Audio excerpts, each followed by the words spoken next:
Good day, ladies and gentlemen. My name is Rapper, and this is the Real SFC, where we talk real football. Today with me, we have KevTech Official. You can get him. What I just gave you is his Instagram handle, KevTech_official. And long-standing member of the crew, Richie. Right? You notice we have one guy missing, handling some family issues, but you know that's priority. But the next priority is football, of course. Yes. So we're still here. Yes, Right? indeed. So, before we get started, just want to take this opportunity to give a shout out to our sponsors. That's Top Rock Sports. Instagram handle, Top Rock Sports JA. That's where you get all your jerseys, all your sports gear. And remember, if you buy a jersey, you get a free socks with it. And remember to like us on social media, subscribe on social media, comment on social media. Whatever the case may be, interact with us so we can get the conversation started. And not wasting any time, let's just get into the meat of the matter for this week. Let's talk some football. I'm sure some of you have appreciated the break. Not really. I don't appreciate this break at all. International break, anybody? It's dead boring. This dead boring. This dead boring. A boring weekend. I actually spent this weekend doing work. Really? There's some work. There were a lot of goals scored last week. No. So you know this there was no EPL going on this weekend. Oh my gosh. Right? And if anybody, what you guys spend the weekend doing? Well, how did you enjoy this hiatus? I actually watched Virgil van Dijk, Netherlands team. They won a nice match today. Yeah, this one could. This who didn't play. I don't even remember the team, but it was a good It was match. forgettable. But Virgil van Dijk was on the. Wijnaldum played. Wijnaldum scored. Yeah. Same thing. No, That's what you remember. if it's not obvious based upon the shirt and the player that he chose to mention, KevTech is a Liverpool fan. I don't know if you can tell. Since right? 1999, guys. Right? Long time. I've been doing it from when I was a kid. Time. Not a wagonist, not a recent wagonist. You know, No. he's been around for a while. All right, so I we're wanted gonna to show him the show the back of your respect. shirt. Right? Sadio, come on in. Show them the best. Show them the best right now. You know, 19 goals, no penalties. So that's also we do it. No penalties, yeah. It's surprising some persons can win Player of the Month by just a penalty. Yeah. Because the team hasn't scored any form Yeah. a goal since then. That's you know, shade. that's That's- Manchester United. That's what happens right when now. the criteria for success dips. You know, anybody can get it. I'm just saying, in their own little way. I do feel sorry for Richie this week. You know, he's outnumbered. This is I'm not. he's outnumbered. Fortunately for me, it's not my team going to be playing against Liverpool on the weekend. Oh, so So- we're going straight into the previews. So let's talk about the previews because Chelsea is actually up first on our list versus Newcastle. No problem. Let's get right into it. Now, Chelsea playing well so far this season. A bit inconsistent in the start. We can all agree that after the 4-0 at the beginning. Yeah. But they've improved. Kev, Very much. Yeah. I want giving this one to you. What do you think about this game coming up? I think Chelsea will take this one by a small margin. I'm saying 2-1. 2-1. Yes, I think that match should be about 2-1. Okay. You really think that Chelsea's only going to score 2 and Newcastle is going to score, considering the current form of both teams? It's very unpredictable. But if Chelsea play in a proper formula, they should get the better in Newcastle.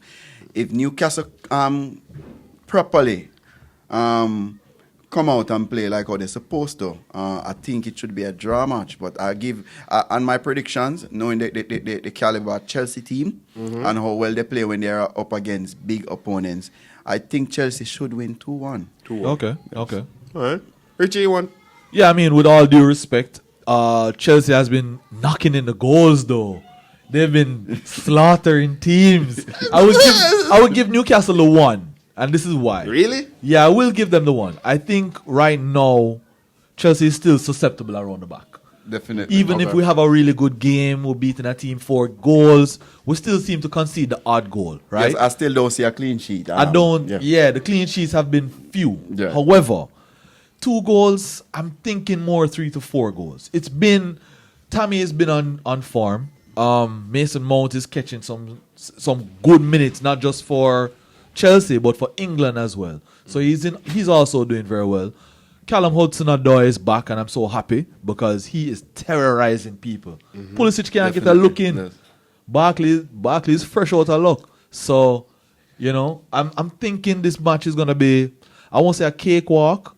No match in EPL is a cakewalk. However, I'm expecting Chelsea to dominate. So your score prediction? More like a 4-1. Very ambitious, but for me, I personally think that Chelsea going forward so much with Newcastle defending, they will let in one, they will score twice after the game reached level. So I'm still with 2-1. Okay. 2-1. All right. Okay then. You heard the predictions here. Which player you both have hinted that Newcastle is gonna score somehow? Yeah. Which player from Newcastle you think has the best chance of coming out to go against Chelsea? Because this is not a team that has been scoring a lot. On regular basis. They've had different scorers all over the place. All over the place. So Yeah. it's I hard to couldn't predict. call. Yeah, it's I hard to couldn't predict. call I mean, a striker is there. Joelinton still striking for them? Because he's been a bit quiet He's after still that. standing up at the front. he's just a big point man for. He's a very big target. I don't see him scoring. Chelsea should lock Should him be able to down manage him. comfortably. Yeah, I think But so. somebody will get away on the counter, guys. It happens. I see the 2-1 very clear. Okay. Max 3-1. If Max. you want to put it that way. Now we're getting closer to being on the same wave. Yeah. So that's you're closing the distance there. Personally, I don't see Newcastle scoring against Chelsea this weekend. Okay. Even the goal that Newcastle scored against United, I think that was more down. You know, I wouldn't say fluke per se. Fluke is more like the beach ball incident for anybody who's been watching football this long. I'm not even going to tell you what it is. Just look up beach ball. I'll put the link. Liverpool. I'll put the link in the video. Yeah, you get a bit of history for you, right? So I wouldn't go as far as to say fluke goal. It was a well struck shot, right? And it beat the keeper without any deflection. So The keeper being David De Gea. David De Gea. Although David De Gea, whose form is poor, which I think he's just a reflection of the team playing right now. Yes. Yeah. But I don't see Newcastle putting up any form of resistance against Chelsea at Stamford Bridge. That's just how I see it. Me too.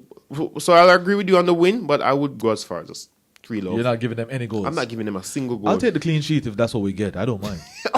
Of course you would. Speaking of clean sheets, when are we going to see the actual Chelsea backline? Because I'm not sure what is the Chelsea backline right now. Yes. What is your ideal backline? So to update everybody, Frank Lampard is going to have a headache. Reason being, we have our system set up right now with 3 central defenders.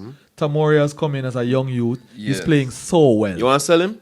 No, You I'm know? good. Okay. He's from the People academy. come in. Yeah. People come into my remarkable. So squad. many of them. Remarkable. Come into my squad. You see this transfer ban, blessing and a Beautiful. curse. Blessing and a curse. Beautiful. Remember me tell you. Well, you Oh, yeah. guys have been at some level of restriction have to be pinned down on Chelsea team and Manchester City team because you guys was going on too bad, man.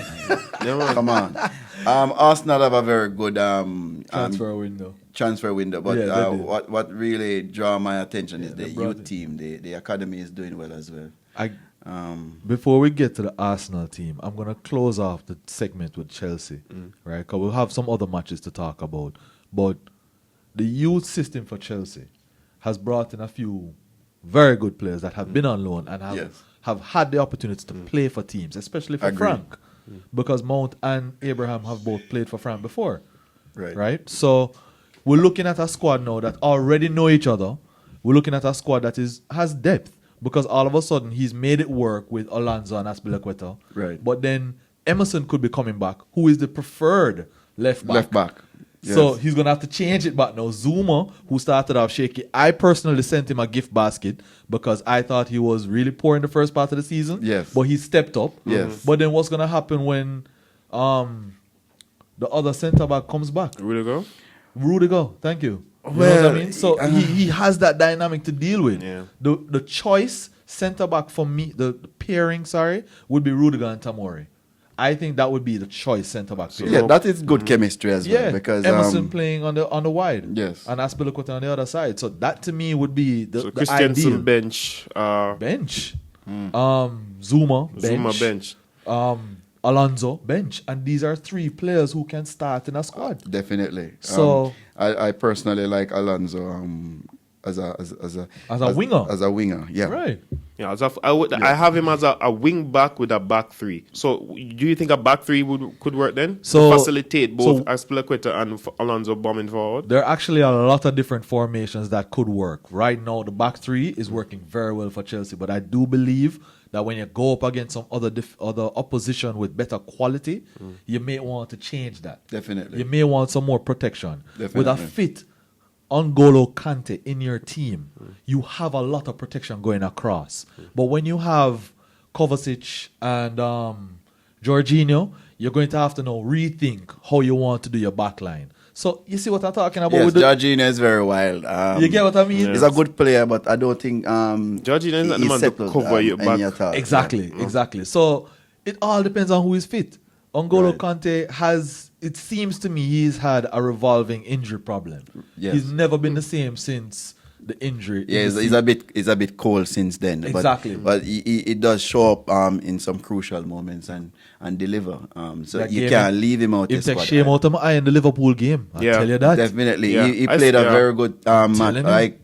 Like Liverpool for Chelsea. He surprised everybody. Yeah, he came out, he showed up on that game, better than everybody else on the Chelsea team. Everybody else on Chelsea's team. He gave Fabinho a lot of trouble. But I get it. Yeah. So you see now where it depends on who is fit to get our ideal starting lineup. However, even with everybody fit, I still think you have options. Yeah. And that I think is the best thing for Frank right now. Definitely. He has options and people are wanting their game, so they're fight. Even Willian, who knows he doesn't have much time left at Chelsea, wants to play for his game. All right. Definitely.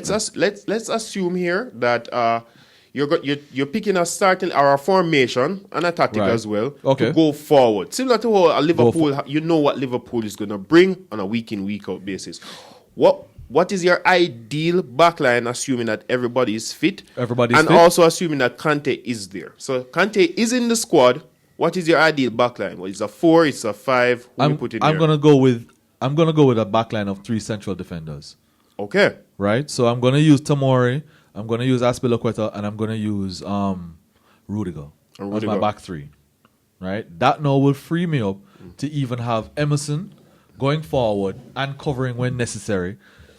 It's also gonna free me up to have Jorginho playing higher up the pitch with Mason Mount and Tammy Abraham. Okay. Right. So that's the kind of lineup. No Barkley?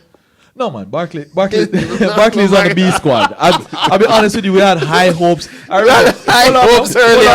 remember Barkley coming into the squad and Eden Hazard looking at this man. Oh, yeah, man, he can take over for me.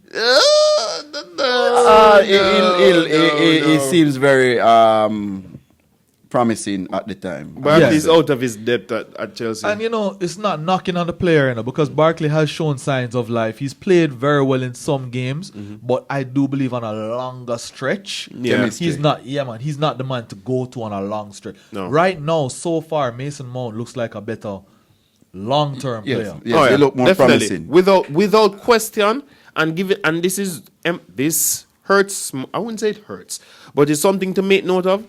This is Mason Mount's first year in the EPL. Barkley has been around the block. Yeah, he's been with Everton for years. Yeah. You expect a bit more from someone who has that much experience. But so I guess the consensus is Chelsea is going to take the win. Sorry, one more thing. Welcome back. What's his name? Hudson-Odoi. Yeah. Oh, yeah. He's a bright, shining rebel. light. The contract rebel. I have to say, I hope he's happy. Because people are going to be coming for him. New managers and everything. He looks sharp, especially for someone fresh off an injury. That he looks really sharp. He is like a real beacon of light at that Chelsea team. He's a spark plug. Check him out. Full time, we'll stop worrying about Frank and the kids. They're all right.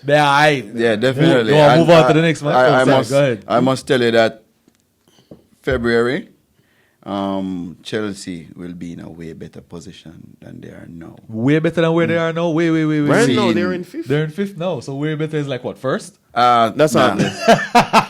I don't see them passing City and Liverpool. So way better is the 3rd spot. 3rd position. Nice. There's a gulf between those positions right now. The EPL. If you look at the lineup, basically everybody is like 1 point off the other. And with the level that Chelsea playing now, only Arsenal, I say, possibly to stop them. And as long as Aubameyang continues scoring, because he's really the savior. Yeah, man, he is the linchpin right now in the Arsenal team. I But agree. Chelsea as an overall unit seems to look a more balanced team, improving than Arsenal. Yeah. Okay. I won't. Especially since we don't have no resident Arsenal people on the panel today. Yeah. I don't mind kill that. me. I don't mind that at all. That might kill Alright, me. don't worry. We can be super objective about Arsenal this week. Nah, we good. No? All right, then. All right, let's move on to the next game, which is actually the first game of the top 6 this weekend. Tottenham versus Watford. Okay. Gentlemen, Tottenham isn't playing very well. No. But let's be honest, Watford isn't playing at all. At all. So, Yeah. what are we really looking forward to? If we're really looking forward to this game, 5-0. Hold on. Clearly. who's 5? Who's nil? No. Because we don't know which team from each team is going to show up, right? Watford, I don't expect any version of Watford to show score up. 5. But with Spurs, I don't know. So you have to be more specific. They might Who's just 5? Who's explode. nil? I would say Tottenham. I'd say Okay. Spurs You played safe. Okay. might just explode and score 5 goals to try to recalibrate what they lost on. Fair enough. So you're saying they're coming with blood in their eyes. This is more vengeance. You're going to take out them Vengeance, frustration and look at Watford. Yes, side. they are known for that.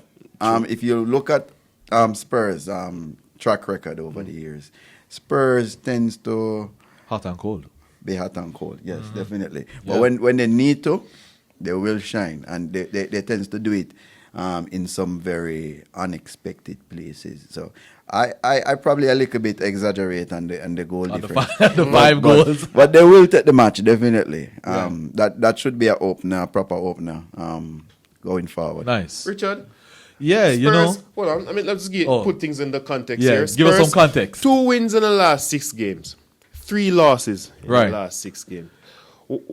Where is Spurs right now? Not just this season, but where are they generally across? Let's say we're in the middle of a 5-year plan, because that's what I thought Spurs was on, a 5-year plan. They would be in the middle of that 5 year. This Yeah. is the 3rd year out of the 5. Over the 5-year they plan. should You be know, they locked. have some Champions League under the belt, you know, a lot of experience, Champions League final. They've put on good, strong Performances. campaigns across the league. Granted, Right. they've done it against when teams like Manchester City are just doing far better. Right.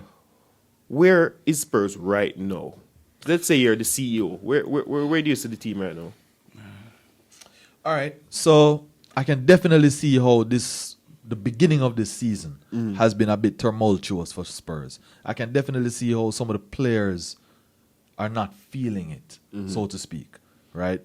There's been a lackluster in some performances. It's like Kev said, it's been a up and down performance. It's been hot and cold. You were talking about the 6 games, and what was it? 3 losses, 2 Three wins. losses, 2 wins.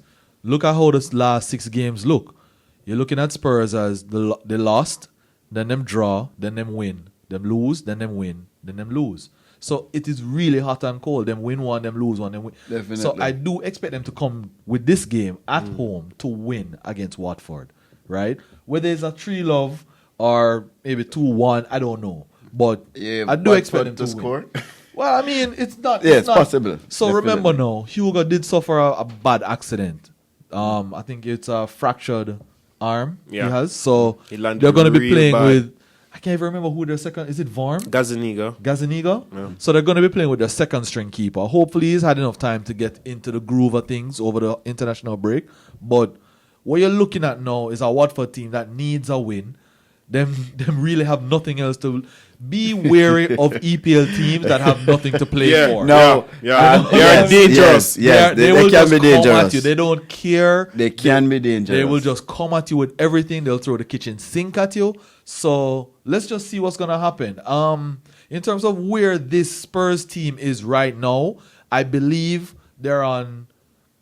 What's that? It's a teeter top. I don't know what it's called. It's like right in the middle, because as Rapper said, it's a 5-year plan. They didn't achieve what they wanted yet, but lots of those players are becoming either free agents or they just really are going to get better offers to get better money. You know what I mean? Definitely. And when you are a player getting into your late 20s, you start thinking, listen, I haven't won anything yet. Maybe it's time for me to collect some cash. So this Spurs team right now needs to probably reassess where they are, who they have Right. on their roster, and who Yes. wants to play. All right. That's the most important I thing. like the fact that you psyche. mentioned the roster. I'm going to throw this out to both of you.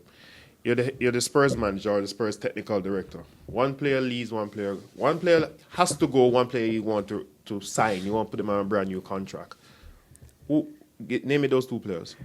Ericsson have to stay if possible. I was just about to say leave Ericsson off this because He's Ericsson's not gone. staying. He's gone, baby, gone. But He that is just- gone. But that He just ain't coming goes to back. show you. That just goes to show you how important Yeah. he is, because that's without even hesitation. The man's Ericsson. And I was going to say, not above, Ericsson. above Kane, above Son, Definitely. Ericsson has to stay. He's the engine of the team right now. I don't see Damn. what will happen without Ericsson. Like Damn, so true. I can't even think forward without Because Ericsson. you're looking at a Lamela. No. No. no. No. You might look at a Mora, but Mora is more an attacker. He doesn't create. He doesn't Definitely, create. he's Just not goes a forward. creative. Every good team currently have a creative player. Liverpool with Firmino, Right. Right. Manchester City with a bunch of them, With a bunch including of them. Kevin De Bruyne, of course. Other than Ericsson, who exactly What's can gonna you happen? place in Tottenham's team right now? Fair enough. Fair enough. I'll respond to that specific point later on. But that's a player that you would definitely keep. Who do you want to let go? Who would you say, all right, you can go? And please don't call none of the rocks them. Lego proper. Yeah, want a starter. Somebody who's going to play about Somebody 20 who you games know in you the can- season. you yeah. can All say, right, yeah. I think Son is there for a while. I would let go Son. You will let go, son. Yeah, and get somebody to play a more wider game. Because Son is good when ball distribution is proper. Right. Outside of that, That's true. he's not so much of a creative master. No. Player. He's a tip of the He's not a spear. Sadio Mane or what the City guy Argentina. Bernardo. Oh, the Bernard Argentine. Silva, Argentine. Kun. Kun? No, Man. Call the right guy name, no man. I don't know what is happening. Sergio Sergio Is that the Aguero. Ottoman there? Sergio Aguero, you know. He's not Supposed to Aguero. Kun, yeah, Kun. Yes, Kun. Yeah. Yeah. Aguero. He's not Aguero. He's not a Mane that will take the ball, fight off everybody, and score. Yeah. He'll just finish. He's just a proper finisher. Yeah, he's a proper So finisher. while you say have to go, they can't really do it anybody going no. But if you say have to go, I would replace him because he's Which easier is to why replace. I put that in Hard the question. question. That is the actual hard question. Who would you really want to get out of this team? Because I do believe a shake-up, sometimes a proper shake-up is not just about bringing in someone. Sometimes it's about letting someone go, even if it's just financially getting Right. some funds into it. Richie? Can I who let you go keep, who you defender? go? Eh? You can let go of the coach. Vertonghen. Bye. Oh my- Vertonghen. Yes, he's there for a while. Yeah. Vertonghen can go. But seeing that they're in so much trouble, letting go a more proper headspace. Always perform properly, But Right. a proper But he's a good headspace, leader. Yes. Okay. It's kind of rough as well, but That's true. That Good enough. actually, to be honest with you, that's really not fair because Vertonghen really hasn't done anything bad Right. per se. He just hasn't to wowed you. merit. Right. Right. He hasn't done anything great. That's a problem. Yeah. So yeah, Ericsson.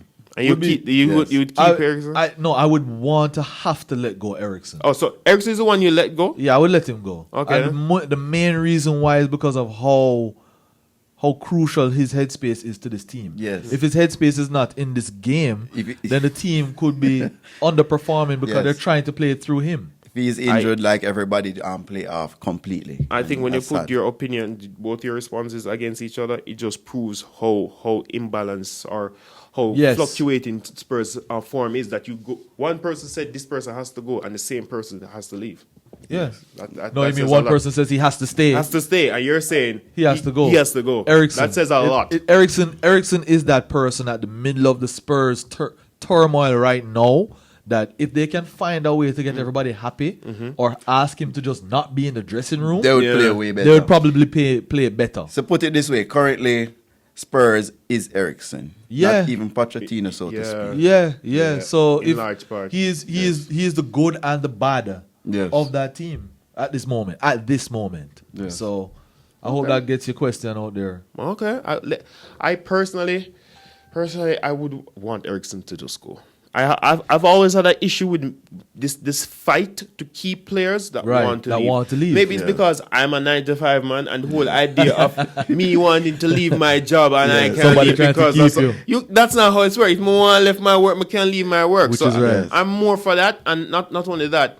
If you work long enough, you see what it's like to be around someone who doesn't want to be where they are. They're not a good teammate. So true. And there's this mental infection that can happen. It spreads through the rest of the team, especially when this person, there's a lot of high expectations on this person. And let's be honest, the way you both spoke about him, you want him there and you spoke highly about him. You don't want him there. You couldn't even say anything bad about him. It's just a mental thing. Yeah, that shows you how good he is. And I think the better the player or the better the teammate, whatever sport it is, whatever scenario it is, the better the individual, if their mental age isn't right, the more it's going to infect the rest of the team. So I'd actually lean towards him. I'll lean towards him going. I'm not even going to say who I would definitely re-sign, but I definitely would want Eriksen out. He's not helping the team as it stands right now. This time period in Spurs' life is going to prove Pochettino's worth. He has had everybody on his team on his dream. Mm-hmm. Yes, everybody has seen his vision. Yes. But his vision has not come through. So now what? What do you now say? As Pochettino, what do you go into the dressing room and say, okay, what are we going to do now? You know, how are you going to vibe up? How are you going to amp up these players? Oh, yeah? You think it's the dressing room? To me, another dressing room. You can't say anything more than the dressing room. Is when him come to the board. More no way, going to tell me. Well, all right. Let's move on to the next game here. Next game. Just a reminder, this is the Realist FC, where we talk real football. Remember to like, remember to subscribe, remember to comment. We want to hear from you. We want to interact with you. We want to hear what you're saying so we can talk with you. All right. We're moving on to the next game. Again, that I'm actually looking forward to watching. Crystal Palace is hosting Manchester City. And there are a number of factors here. I think we've all drank the City Kool-Aid. Even as a Liverpool fan, I drank the City Kool-Aid thinking that nobody's going to beat them. We're going to have to wait until November when Liverpool bought them, and then maybe they'll drop some points. Definitely. Obviously, somebody spiked the drink because something went wrong here. Yeah, man. So I'm taking a step back going forward now. My predictions are going to be a bit more balanced. Yeah. You know? Yes. Yeah. Right? But I'm going to throw this out to Richie first. What do you think going into this game? What do you Man City, I'll come back with a bit. What are you talking about? Really? No, after the intro I just gave. Wait. Do you remember? That's the wish. You reminding us. What happened the last time City lost a game to Norwich? Who got the blunt of it the next time? The next team. Okay, then. So City just lost. So it's a beat up thing now. It's not gonna be a beat. Look here, Pep is gonna what's the Pep accent? I don't want my players to not think that they have to play in both halves. So if they score 4 in the first half, they should go out and try to score 4 in the second half. And this is against who? Crystal Palace. Crystal Palace at them yard. No. All right. Crystal Palace at home. Let's look at the form chart here because Crystal Palace is in 6th. No, I don't know if you're just tuning into football on the whole. Crystal Palace at 6 is not normal. Coming off a win. This is coming off a win. This is not something we're used to. Even this early in the season, Crystal Palace doesn't resign 6 with Roy Hodgson at the helm. They're pretty hyped right now, and I can tell you the best friend and Liverpool fans. We are familiar with Mr. Hodgson. Yeah. Wish him all the best. Yes, all indeed, the best. Indeed. But let's be honest. A Crystal Palace being led by Roy Hodgson, you would not see them in 6. Do you really think that Manchester City is going to run over them? I'm just saying that has been a little bit of a trend with the City team. Now, looking at the form chart, I will say that Crystal Palace has been doing excellent. They've literally won 2 games on the trot. The game before those 2 games was a draw. And they've been doing very well for the start of the season. Don't get me wrong. So basically, on 14 points. 14 points. Yeah. 1 point off Chelsea. Yeah. Are we there? Boost up Chelsea. Just I say. Yes. So, don't take them lightly. Don't take them lightly. No. And it's a home game. It's a home game. And I think you would hope for that. You would hope for that, Well, you of know. course. As a Chelsea man sitting right there. Right there. You know, hoping that the points will make the difference. 5-1, 6-1. Listen. 6-2. Crystal Palace Stadium is very small. And when they start to make noise down there, So you can't hear a thing. City on a bad day Drawn out. will get 1-0 again. Yeah? Yes. Make a prediction, okay? So I don't want to predict this match. No, People, I don't want to predict this match. It's But serious. wild card, I can tell you, if Zaha get away once on that on non-existent that, City on that backline. little hot stadium down there, Half a backline. I can tell you, peeps, you might just be seeing a serious one love Bob Marley on a Sunday again. But if Manchester City play the normal Tiki-taka. attacking formation and it work, easy 3-love, 3-1 thereabout. All right, and- gentlemen, I'll ask you this: where is the matchup that decides this game? Is it City's attack versus Crystal Palace defense? Is it the midfield? Is it where do you think this game is going to be made? I personally think it should be a more midfield game because both teams have a fair enough, a decent enough midfield, especially City. Fair enough, you call City midfield fair enough? No, why I said that? That's being honest. Even them in a line, them that's rude. the team not playing as great as they're playing. So not ranking the players, but ranking the current position of how they're playing. Personally, I would say both teams, Crystal Palace with less firepower, playing well. That's what I was thinking. So I would say fair enough midfield to both currently. Have to give City the strike force right there. Right. So in terms of goals, that's why I said 3-1 or Right. anything thereabout. But you know, it just go boil down to who show up on the day. Right. True. Richie? Well, I was going to disagree with you until you brought in some of the points I was going to make. I think this game is really about the defenders for both teams because I think City's strike force, as you say, is superior to Crystal Palace, but Crystal Palace has a decent defense. I think Crystal Palace doesn't have the strike force, but City doesn't have the defenders. Definitely. So you see now where those two areas of the field kind of cancel each other out.